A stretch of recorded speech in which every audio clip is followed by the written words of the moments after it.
All right, let's start over with this slide 16. I made some good changes in this chapter. We want to make sure that we capture this in the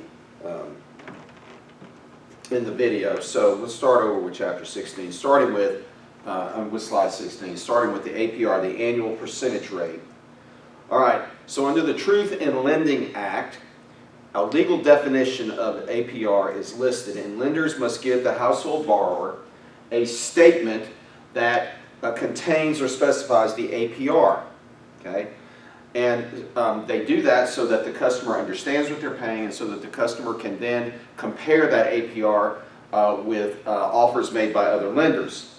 So the APR is an annualized internal rate of return that equates the total payments with the principal of a loan. It is a standard way to determine a rate of return.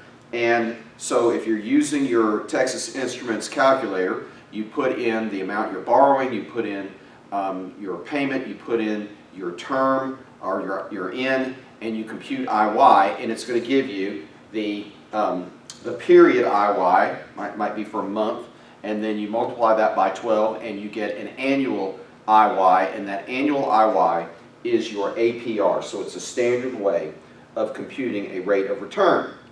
And so the primary purpose of the APR is to allow borrowers to compare loan rates. Okay?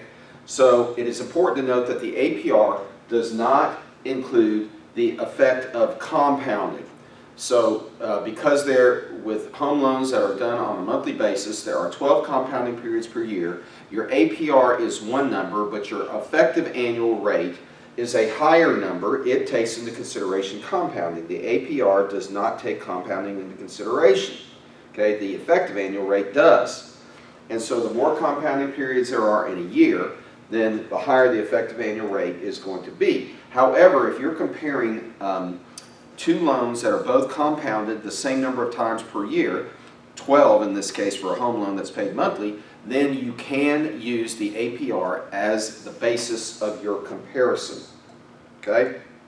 All right, so simple interest is calculated as rate times principal times time. Okay? And so it does adjust for the length of time that the borrower is using credit. Okay? And this is the method, this is the most important aspect of interest only, or I'm sorry, of simple interest, is that this is how interest only loans are computed. Okay? So the rate times the amount that's outstanding times the time that the loan is outstanding. All right, then we have what's called the discount rate method. And with this discount rate method, the interest is subtracted up front from the loan amount. Excuse me. So the amount loaned is after interest is actually deducted. And then there is the level pay amortizing loan, the most commonly used type of loan.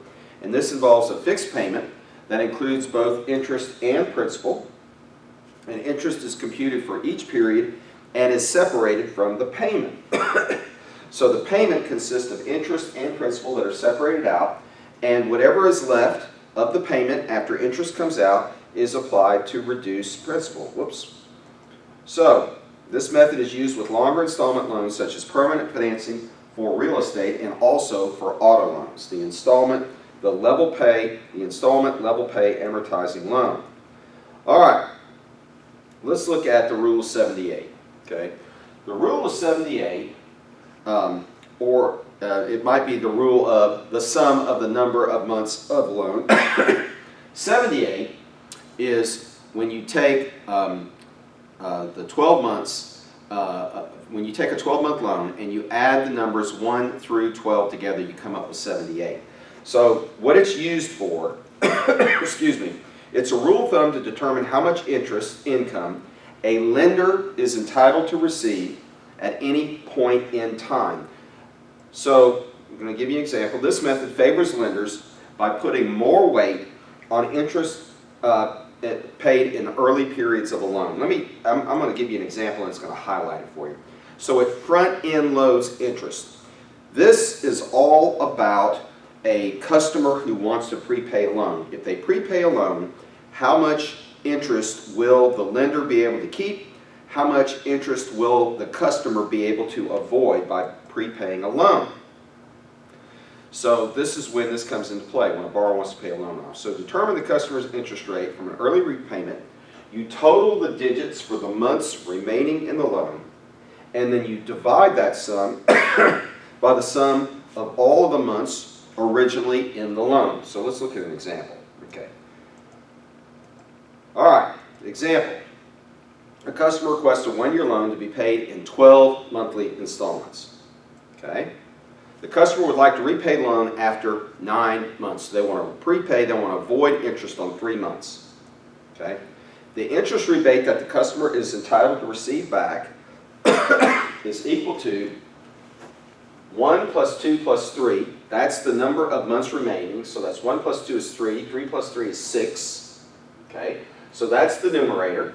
And then 1 through 12 added up is the denominator. The rule is 78. Okay? So 6 divided by 78 times 100. The customer will avoid 7.69% of the total amount of interest that would have been paid. So they're trying to avoid 25% of the interest, but they're not going to be able to avoid 25% of the interest. To protect the lender, they're only going to avoid 7.69%. We want to make sure that we're rolling, and yes, we are rolling. All right. So the lender is going to keep 100% minus the rebate, 92.31% of the interest. Okay, and I give you an example in the homework, another example to work. All right, other issues. Charging the customer mortgage points. What is a mortgage point?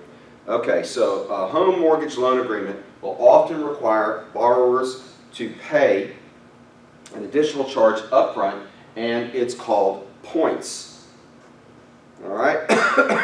Points are considered to be prepaid interest, and they may be deductible as home mortgage interest. So you have to pay them, but you might be able to, but you can deduct them. All right, here's an example. A borrower seeks a $100,000 home loan, and the lender assesses the borrower an upfront charge of 2 points. So here's the calculation. The dollar amounts of points. It's a real straightforward calculation. The amount of the mortgage loan, $100,000 times the number of points charged by the lender. So we got $100,000 times 2%, $2,000. Now, sometimes in a negotiation, the lender will offer to lower the interest rate on a loan if the borrower pays an additional point or two. So you might be able to go from a 5% rate to a 4.5% rate if you pay 2 points. Okay? So sometimes points are just a charge, a cost that is added to the loan. Sometimes points are used to what's called buy down a rate. Okay? Let's look at the mechanics of a level pay amortizing loan, and we'll finish up with this. Okay, assume you want to borrow $300,000. The terms are 4.5% APR for 30 years, payable monthly. Okay? First, determine the monthly payment, and we're going to use our Texas Instruments BA2+. Okay? So, $300,000 is our present value. 30 years times 12 payments per year, 360 is our in. 4.5 divided by 12, 0.375 is our IY. And compute our payment. And we get $1,520. This is our payment. All right. Now let's create an amortization table that will illustrate principal and interest each month. Okay? Please note that to determine the interest for each period, you divide the APR by 12, and then you multiply by the beginning balance. So multiply the APR divided by 12 times the beginning balance to get your interest charge for each period. We'll look at that. To determine the amount of principal that you reduce each period, you subtract the interest that you just calculated from the payment, and whatever is left over is subtracted from the payment. Okay, so let's look at it. So we have the payment number, the beginning balance. So the beginning balance is $300,000. The payment is $1,520. Okay. The interest charge in the first period is $1,125. How did we get that? Okay. So we divided our 4.5. Now we're doing a calculation. So it's not going in the calculator in the financial keys. So it's 0.045 divided by 12, which is 0.00375. That's the monthly interest rate. This loan of $300,000 is outstanding for 1 month, so we're going to take 0.00375 times $300,000, and we get $1,125. We subtract $1,125 from $1,520, and we're going to reduce principal by $395. So take the $395 from the beginning balance of $300,000, and we get $299,605. That's our ending balance, which just so happens to be the present value of 359 payments remaining at 4.5% annually, done on a monthly basis. All right, here's our new beginning balance. Payment stays the same. Our interest charge has gone down. Why? We take the 0.00375 and we multiply it by the new lower principal. And that comes up with an interest charge of $1,123.52. We subtract that from the $1,520, and we're going to reduce principal by $396.48.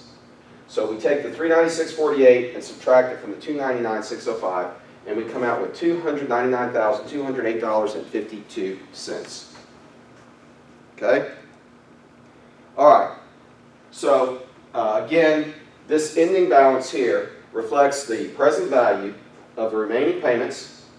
So we've got 358 payments left at 0.375 IY. 358s are in. 1520 is our payment. Compute present value, and you're going to get $299,208.52. All right.